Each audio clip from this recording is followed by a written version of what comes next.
क्रोध वो भावना है जो हमारे सारे जीवन को घेर कर रहता है। क्रोध को ना उम्र की मर्यादा है, ना ही ज्ञान की।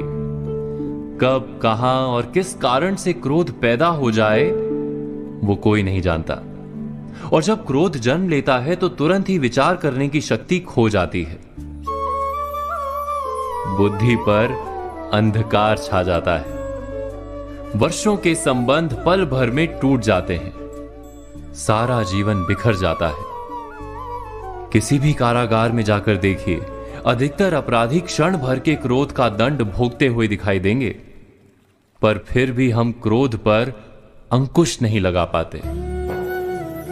बार बार हम क्रोध ना करने का प्रण तो लेते हैं, पर बार बार हमसे क्रोध हो जाता है। ये क्रोध वास्तव में क्या है, क्यों जन्मता है और क्यों अंकुश में नहीं रहता?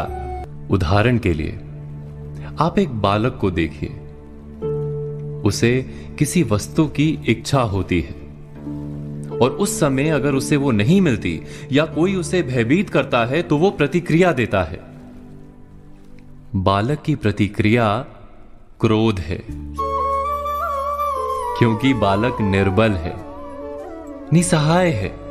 बालक अपनों से बड़ों को अपने वजूद का एहसास, अपने अस्तित्व की प्रतीति करवाने का प्रयास करता है क्रोध के माध्यम से। बड़े होने पर भी हम क्या ऐसा ही नहीं करते? क्या क्रोध हमारे भीतर बैठे बालक का प्रतिभाव नहीं? अर्थात क्या क्रोध वास्तव में केवल बालक जैसे व्यवहार का नाम नहीं?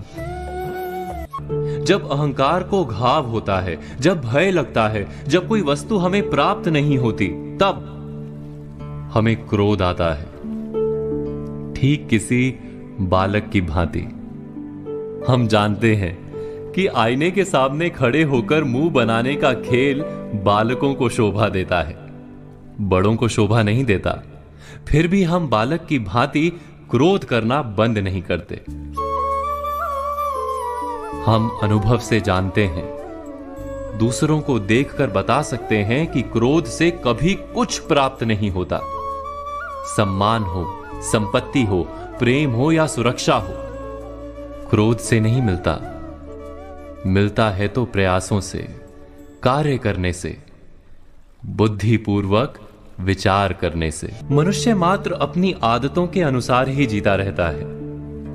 क्रोध भी आदत बन जाती है। हमारे चाहते हुए भी हम अपने प्रतिभावों को रोक नहीं पाते। हम स्वयं को बड़े या पुख्ता मानते हैं, पर थोड़ा सा कारण मिलते ही हमारे भीतर का बालक क्रोध कर बैठता है। अर्थात क्रोध वास्तव में और कुछ भी नहीं, हमारी बालक बुद्धि का नाम है। जैसे ही हम इतना स्मरण में रखें कि हम बालक नहीं, बालक जैसा व्यवहार हमें शोभा नहीं देता, वैसे ही क्रोध स्वयं ही बंद हो जाता है। क्या ये सत्य नहीं? इस पर विचार मनन अवश्य कीजिएगा।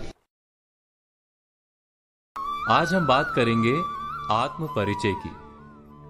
जब तक आत्म का अर्थात स्वयं अपना परिचय नहीं होता, तब तक हमारे पास आत्मविश्वास नहीं हो सकता। परंतु अपनी पहचान करने का क्या अर्थ होता है, कभी विचार किया है?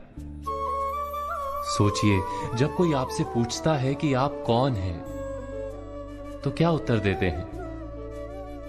कहते हैं कि मैं इनका पुत्र हूं, मैं शिक्षक हूं अथवा सेना में जवान हूं, चिकित्सक हूं अथवा व्यापारी हूं, या पुत्री हूं, उसका पति या पत्नी हूं, उसका पिता या उसकी माता हूं। हमारा परिचय सदा ही किसी अन्य के कारण होता है। हम स्वयं को समाज की दृष्टि से देखते हैं, और यदि हमारी पहचान लोग देते हैं तो हमारे विचार अपने किस प्रकार हो सकते हैं? विचार यदि अपने नहीं होते तो आत्मविश्वास किस प्रकार हो सकता है? आत्म परिचय के लिए हमें स्वयं अपने आप से पूछना होगा कि हम कौन हैं। किंतु प्रथम तो हमारा मन वही कहेगा जो हम दूसरों से कहते हैं। समाज की दी हुई पहचान को छोड़कर कुछ गहराई से विचार करेंगे तो क्या उत्तर मिलेगा? अवश्य हमारा मन कहेगा कि मैं वो हूं जो पर्वत की चोटी पर पहुंचेगा या समुद्र तैर जाएगा, कोई महान कार्य करेगा, सत्ता प्राप्त करेगा, बहुत बहुत धन प्राप्त करेगा, सभी लोगों का नेता बनेगा, सबके द्वारा पूजा जाएगा। अर्थात हमारा मन सदा ही हमारी पहचान बनाता है हमारी इच्छाओं से। हमारी इच्छा ही हमारे जीवन की व्याख्या बनी रहती है। हमने जाना कि हमारा मन सदा ही हमारी पहचान हमारी इच्छाओं से बनाता है, लेकिन इच्छा या ख्वाहिश तो उसे कहा जाता है जो कभी पूर्ण भी नहीं होती और बदलती भी रहती हैं। यदि हमारी पहचान हमारी ख्वाहिश और इच्छाएं ही हैं, तब तो हमारी पहचान भी सदा अधूरी और अपूर्ण रहेगी। क्या ये सत्य नहीं? तो वास्तव में हमारा परिचय हमें कैसे प्राप्त हो सकता है? हमारी पहचान वास्तव में ना वो है जो समाज हमें देता है, ना ही वो है जो हमारी इच्छाओं के कारण हम ओढ़ लेते हैं। कुछ और गहराई से विचार करने पर हमें अपनी पहचान मिलती है। हमें अपना हृदय उत्तर देता है कि मैं निडर हूं अथवा भयभीत हूं, मैं आलसी हूं अथवा कार्य करने वाला हूं, मैं आसक्त हूं अथवा उदासीन हूं, मैं बंधा हुआ हूं अथवा मुक्त हूं।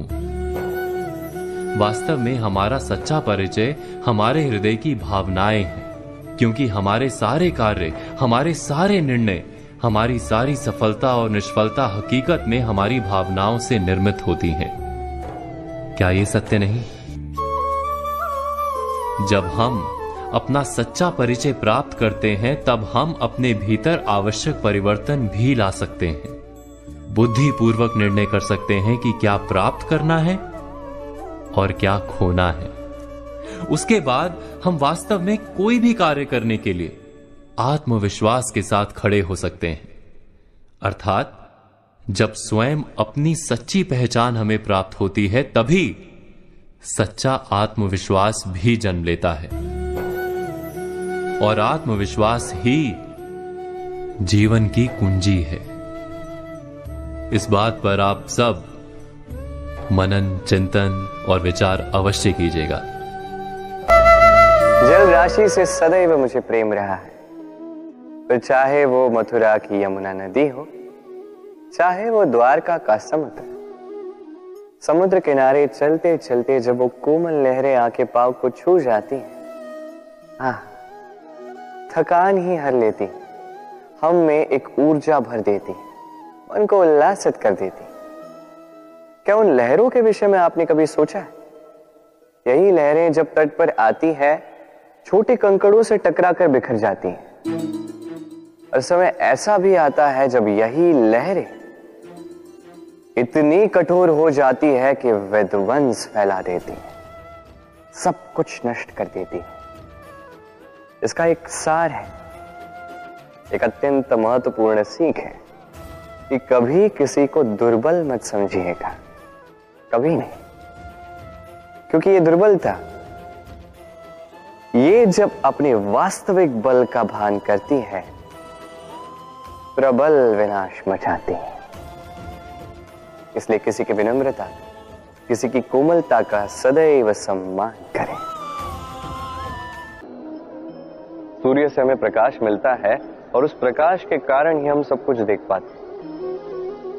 और कदाचित इसीलिए हम सूर्य को इतना मानते हैं, उसका सम्मान करते हैं, उसकी पूजा करते हैं।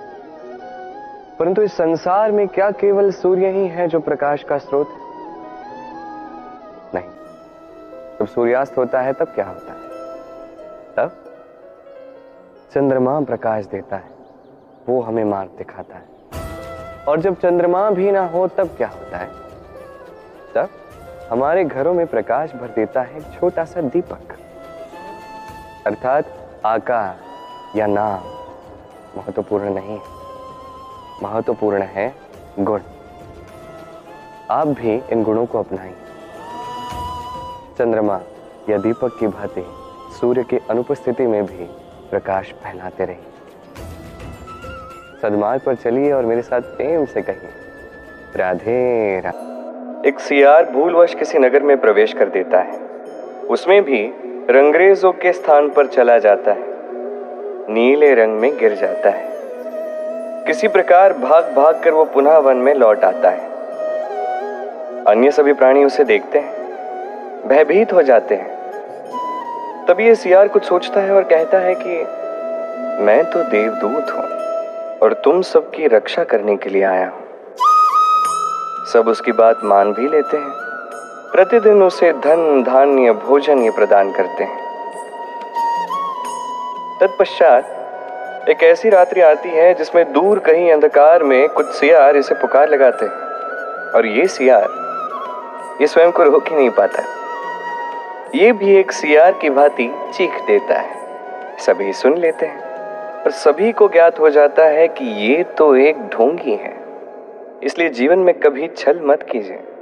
उसे जितना भी छिपाने का प्रयास कर लो, वो संसार के समक्ष अवश्य आएगा। और इससे बड़ी सीख ये है कि किसी के जीवन में संपत्ति धन धान्य आ जाने से उसकी बुद्धि में वृद्धि नहीं होती, उसका व्यवहार शुभ नहीं होता। ये तब होता है जब वो व्यक्ति चाहता है, उसके लिए चिंतन करता है, कर्म करता है। और जब एक व्यक्ति अपनी बुद्धि और व्यवहार को सहेज और श्रेष्ठ बना दे तो वो निर्धनी होकर भी धन अर्जित कर सकता है। एक कमल की भांति, एक कमल जो उत्पन्न होता है कीचड़ में, तब भी यही कमल देवताओं का श्रृंगार बनता है। आइए और मेरे साथ प्रेम से कहिए, राधे राधे।